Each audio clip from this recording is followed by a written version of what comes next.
चलो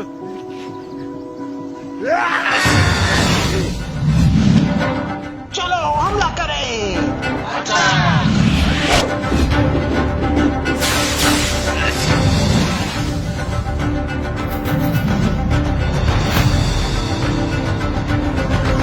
वो देखो, 2 लड़के। ना मास्क है ना सोशल डिस्टेंसिंग। चलो हमला करें।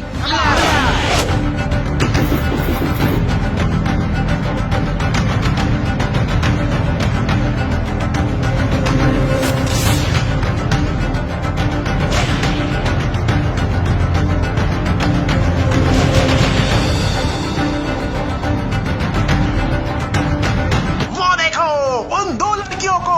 उन्होंने तो मास्क पहन रखे हैं। ध्यान से देखो, नाक का रास्ता साफ है।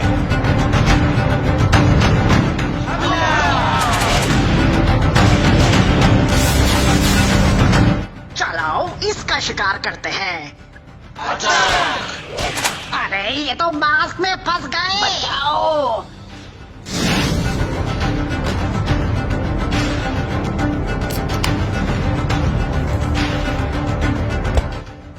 अरे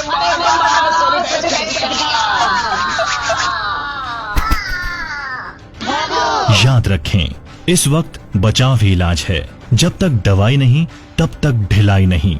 और ये मास्क आपका सुरक्षा कवच है। मास्क से अपने नाक और मुंह दोनों को ढक कर रखें। सदा सुरक्षित रहें।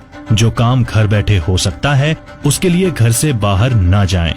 सदा याद रहे,